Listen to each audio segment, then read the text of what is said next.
It's Friday, March 16th. I'm your host, Sarah Beal. On today's show, we'll talk to Town Manager Mark Ells. We recently discussed the winter storm that hit Barnstable. Then we'll get a mooring update from Assistant Harbor Master Brian Taylor. And finally, we learn about the new Classic Company. But first, let's get a look at today's top headlines. Summer Leisure Program registration has been postponed due to Winter Storm Skylar. Summer Leisure Program registration is now scheduled for Tuesday, March 20th, beginning at 8:30 a.m. Please bear with us as the storm has caused power outages and computer server issues, which is why registration has been postponed. The Department of Public Works invites interested individuals to attend a public information meeting regarding planned improvements along portions of C Street and Ocean Avenue in Hyannis. The meeting will be held at 7 p.m. on Wednesday, March 21st at the Hyannis Transportation Center. The purpose of this meeting is to provide residents an opportunity to review the proposed improvements prior to final design and to learn about the projected time frame for construction. Construction is planned to start in the fall of 2018 and is anticipated to continue through 2019. A travel advisory has been issued by the U.S. Army Corps of Engineers New England regarding the Sagamore Bridge. Beginning Tuesday, March 27th, the Sagamore Bridge will be reduced by 2 lanes as work begins on a 55-day project. The work will be done 24 hours a day. The Cape Cod Regional Transit Authority will hold an informational meeting about the project at 10 a.m. on March 20th at the Hyannis Transportation Center. The public is invited to attend. Up next, Town Manager Mark Ells. Mark, thank you so much for joining us today. Winter Storm Skylar hit earlier this week, and we were dealing with the effects of it through Wednesday. Can we talk a little bit about how the town responded as far as during the storm and cleanup? Sure. Well, I think we went into it seeing high winds, heavy snow, heavy in the sense of weight, wet snow. Yes. Significant snowfall at times, 2 inches plus an hour. You're in a blizzard condition at that point. And we're preparing as though it were a major snowstorm. Certainly all of the major models that we were looking at and news forecasts were saying that. I think looking back at it at this point, it wasn't as much of a snowstorm as it was wind and late winter conditions that combined took, well, we had over 180 tree calls, meaning trees went down, and with those trees went wires. And then in talking with Eversource, not only did we have trees with wires, but we had poles snapping out there. And so the combination of the two resulted in a widespread power outage in Barnstable and across the Cape that left hundreds of thousands of people without power for, in some cases, multiple days. Right. So it was a very different storm looking back at it. I think that from our standpoint, either way we prepare the same way. We go through really a 4-phase review of our assets to make sure we can deploy them. Then we're in a responsive mode, and then we ultimately look back at what occurred and do an assessment. And in this case, I'm not sure if they will have FEMA or MEMA reimbursement here for us, but we always have to prepare ourselves in a way that in the end, if there's any monies to help us with the costs that we've incurred, we've collected the information appropriately so that we can provide that to whomever would provide those funds and secure whatever reimbursements we can get. So it was an interesting storm, certainly scary for our residents. Kind of the third one in a row here that was a little bit different in the way that it was forecasted versus what we were dealing with. Public Works did an excellent job on the roads. Oh, they did? Yes. It was amazing. We did not have complaints about the conditions of the road, and I think we got about a foot on the western side of town, maybe 8 inches. Now it looked like less because it was very wet and the bottom was wet, and I think it was sunk kind down. of compressing Yes. as the storm went. But if you get into areas where it was kind of untouched, I was shocked when I actually did the sidewalk between my house. So I used my snow blower, and I was surprised at how much snow, and it was right at the end of the storm. So. Yeah. Earlier this week, the governor was here in Barnstable County, and he was meeting with many people to discuss about power outages and cell phone service. Did the discussion talk about any way of shortening the length of time that people can be out? Yeah, well, it was a meeting that was called with very, very important players certainly at the table, the communities, the county, the legislative body with the administrative body of the state, so the governor and the senators and the representatives, and then Eversource.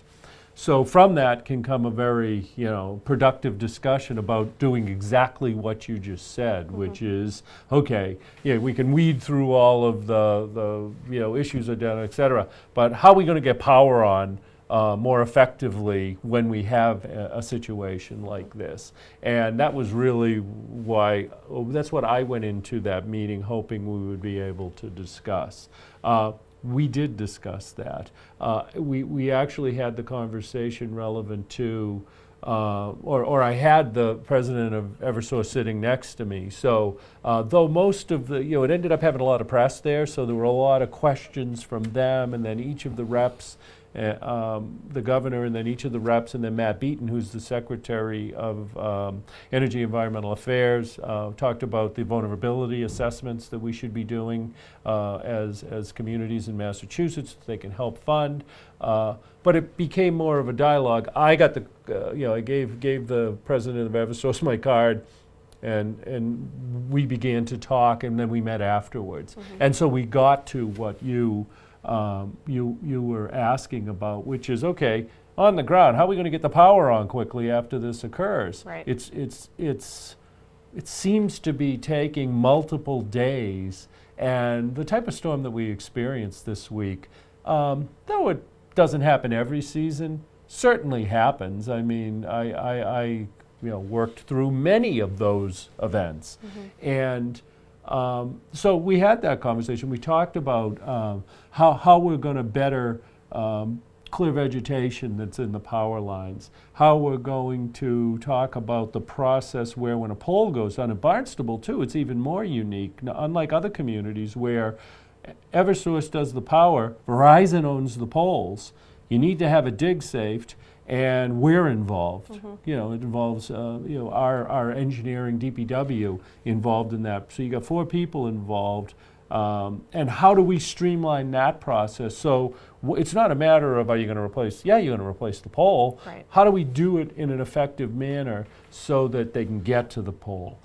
Which that's where we play a lot. Besides the road cut side of it, we play a lot in. There needs to be good coordination and communication to coincide with the work they're going to do. So if they need a loader, if they need a truck to get them to a prioritized area, or any area for that matter, that's in place.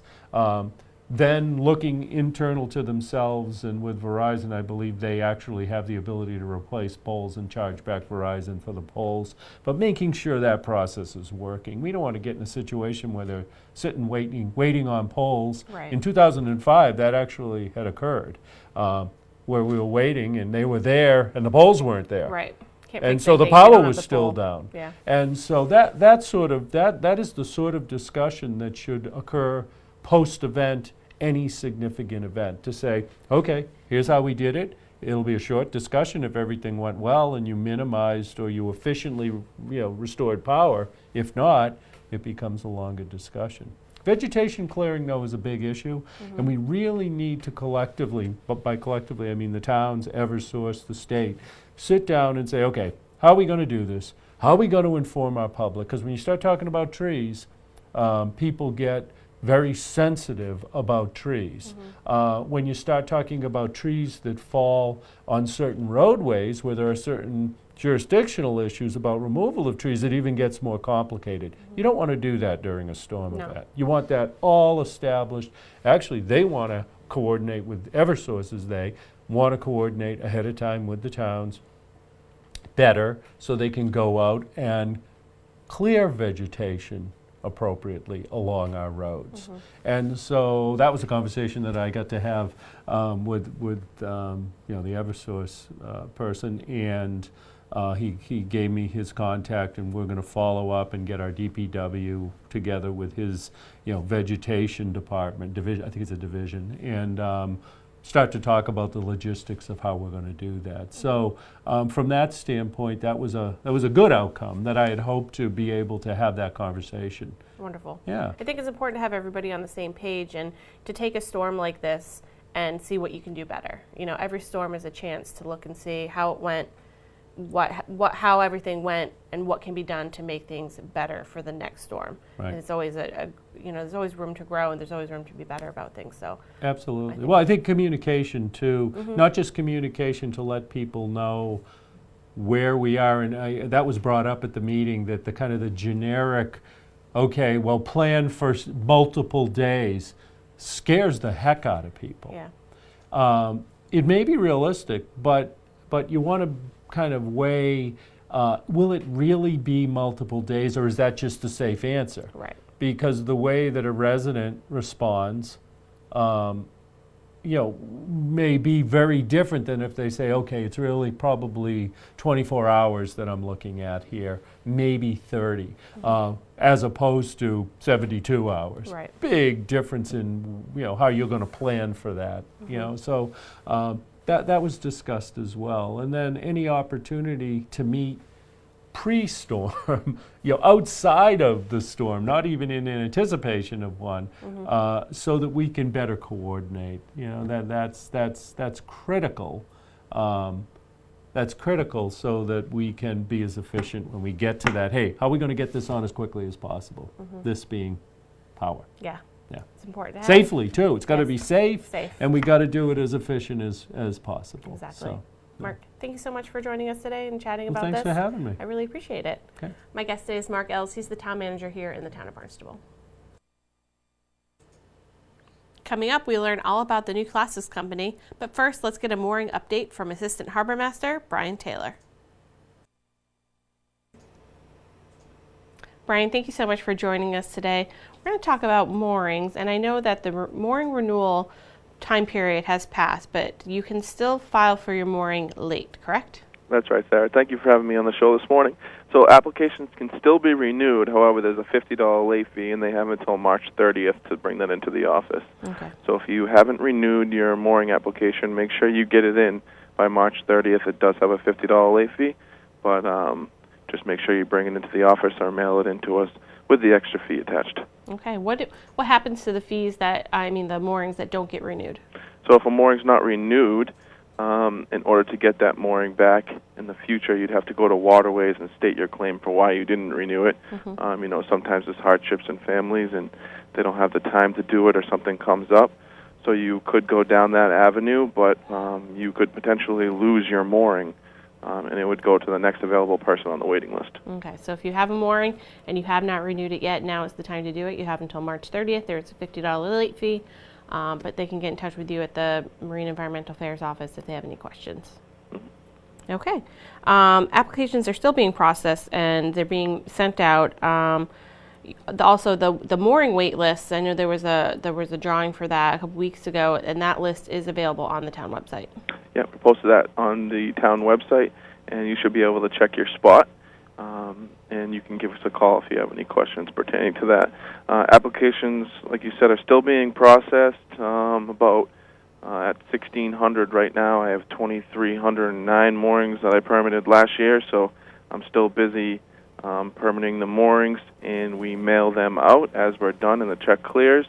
So just look for them in the mail. We've had quite a few phone calls, people asking, where am I on the list? And we're still processing them. Like I said, I probably have about 700 left to do, so I have 700 in my basket. So if you haven't received it back with an issue in the mail, we would have contacted you right away when you submitted it. So if you haven't received it back yet and you're still wondering where it is, I'm still working on it. Okay, that's a lot of mooring renewals to process, so That's it right. does take a little bit of time. So hopefully everyone can bear with us. It's going to take a little bit of time, but you'll get them. That's correct. Wonderful. I know that it's hard to think about, but spring is on Tuesday, which with the weather that we had this week is not something that people can really believe. But spring does begin on Tuesday, and with that comes all sorts of spring boating, canoeing, and kayaking. And we want to remind everybody about life jackets. Yeah, everyone needs to have a life jacket from September 15th to May 15th. We're in their canoe or kayak, also on a paddleboard. I know spring's not really in the air right now, but it is on the calendar, and it will come soon enough. And people want to venture out after the cold weather and get back on their canoes and kayaks and, taking all the town has to offer. So let's just make sure that if we are doing that, we're wearing a life jacket. The water is still cold, and hypothermia can set in really quick. Right. So a lot of the accidents that happen with boating, about 80% of them don't involve a life jacket. So let's just make sure that we have a life jacket on if we're going to be on a vessel. It's always a good idea. You want to have a life jacket on or have one readily available to you. And like you said, spring doesn't seem like it's next week, but once that first 50+ day hits, everyone's going to be like, "Ooh, it's nice. Let me get my canoe out. Let me get my kayak out and go out and take advantage of that." But like you said, life jackets must be worn until at least May 15th. That's right. Marina slip contracts, those are going out on April 1st. Yep, so the slip contracts will be going in on the 1st. Just everyone pay attention to the mail and make sure that you read the contracts fully and sign them and send them back in with a check. And then the marina contracts, the slips, I mean, do you have any, do you do like you do with the moorings? Is there a wait list? Is anything like that? So there is a wait list for the marinas, and Derek Lawson, the marina manager, will start tackling that issue once he knows who's not going to renew their slip contract, and then he'll take the necessary steps to fill those slips in. Wonderful. Anything else you want to let our viewers know about before I let you go? Yeah, we did some maintenance work down at Bismore on one of our docks, and like I said, we're still busy in the office processing mooring permits, taking in the mail, and although it's winter, it's still busy down at MEA with lots going on with all the different departments. But if anyone has any questions or concerns with our mooring permit or anything else, feel free to call the office, 508-790-6273, and we'd be happy to take your call. Great. Brian, thank you so much for joining us today. I really appreciate it. Thank you, Sarah. Have a great day. You too. Bye. Bye. My guest today is Brian Taylor. He's the Assistant Harbor Master here in the town of Barnstable.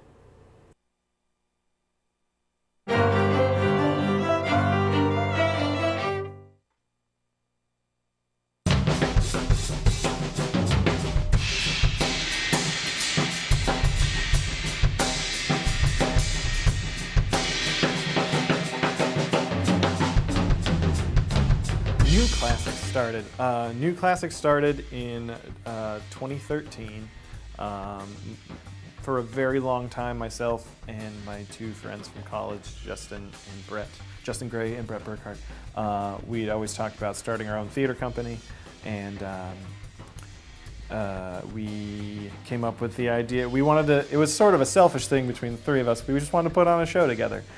We missed each other and we wanted to put on a show, so we just came up with this name, New Classics Company, and picked out a show, The Complete Works of William Shakespeare Abridged, and we set out to do that. So they came down to the Cape in August of 2013, and in 2 weeks we rehearsed and put on the show the following weekend, and then they came back 2 weeks later and we did a couple more shows. And by the end of that run, we had really fell in love with the characters we had made for that play, so we decided to write another show, and we told ourselves next summer we're going to do it all again. We're going to do another show. It became more of a realized entity that winter of 2014 when I met with Lisa Kavanaugh, who's the coordinator here at the Geyer Barn, and she was basically pitching to me using the barn as a performance space, and I immediately jumped at the idea because, like we do in improv, I usually just say yes and then we move on. So I immediately said yes, and then I thought about the repercussions of saying yes, and realized we had a lot of work to do. But moving forward, we got to that summer of 2014, and we ended up putting, in 7 weeks, we were in residence here, and we ended up putting on 3 full play productions, including that sequel to our Complete Works of Shakespeare show, which ended up being I've Got a Bad Feeling About This, a tribute to George Lucas, which was a lot of fun. And then from there, it's kind of become, we've sort of solidified into a core group of people putting on these productions in the summertime, and then out of the summertime residency, improv sort of has spiked off from that, and now we're here all the time. After Georgie's Full Swing opened, we said, let's do an improv show. So one of the Fridays after the show got out, we had the audience, we invited them to stay, and we did an improv show. And it went really well, surprisingly. And we had a lot of fun, everyone else had a lot of fun. So then a couple weeks later, we tried another one. A couple weeks after that, we tried another improv show, and then we all kind of felt really good about it. We were like, we should do more of that next summer. So then the next summer, the very first Friday of our residency here in the barn, we did an improv show, and then it was basically decided that, hey, we're going to do an improv show the rest of the summer every Friday. And then as we were doing that, we started picking up people who were coming to the shows and actors from other productions we were doing here in the barn and saying, hey, you should come to improv rehearsal. Hey, you would probably be good at that. And then by the end of the summer, we had this core group of people who were very into it, and then the summer ended, and everyone who'd been doing improv didn't want to stop, so it just kind of took off from there. I remember Lisa and Melissa came to the show that night, and they were like, we've never seen this many people in the barn before. So that really put us in the good graces with the town. And from there, we've been doing our best to try to keep that relationship great, because they treat us very, very well, and we appreciate everything that the town has done to let us use this space and really call it our home.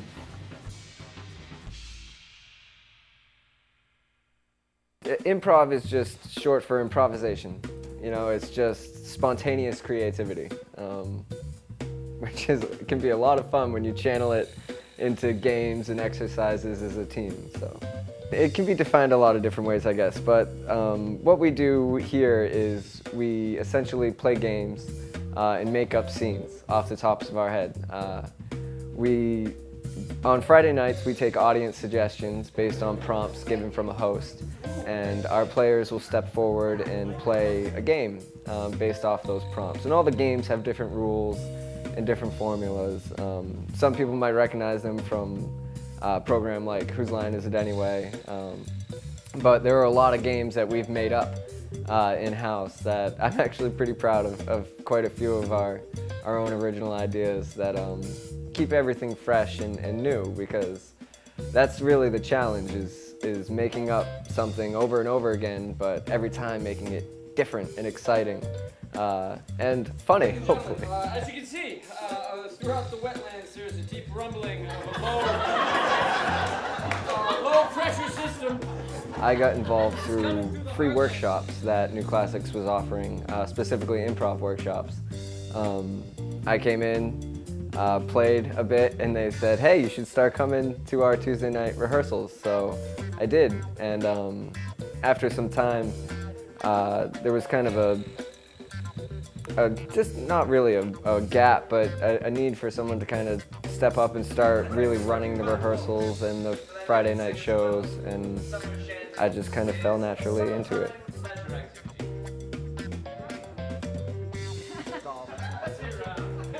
Never quite knowing what's gonna happen. Just that kind of anxious feeling that at first is scary, but after a while starts to become comfortable and familiar. And you go out there and you get a suggestion, you have no idea what it's gonna be, and anything that you thought you were gonna do or ideas you had just go out of your mind, and you just start fresh every time, every scene. So that's exciting, and challenging yourself to do something different and not fall into old patterns, but explore new ideas every time that's what I love. That's what keeps me coming back. So we have people that do a really great job of just constantly surprising you with how funny they can be and the new hats they can wear every time. So our shows are family friendly.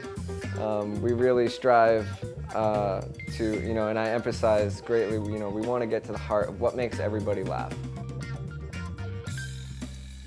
Just being constantly surprised by the humor and intelligence of people. There is some moments where you think you've seen it all and someone just blows your mind and you just laugh, and just that feeling of being able to come in here and escape from the craziness of everything else outside the barn and laugh with some really talented people. That's what's great about it.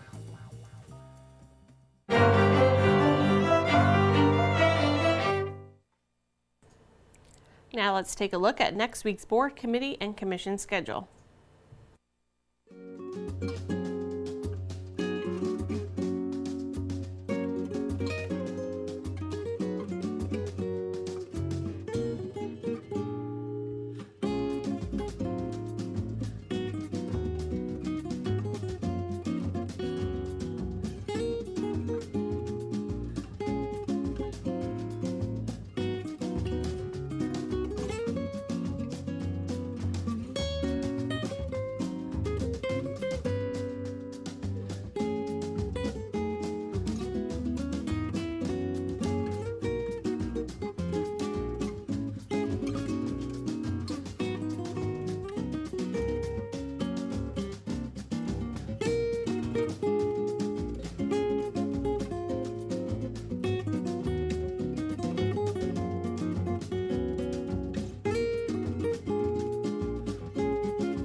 Thank you for joining us today. We'll be back on Monday with an all-new episode of Barnstable Today.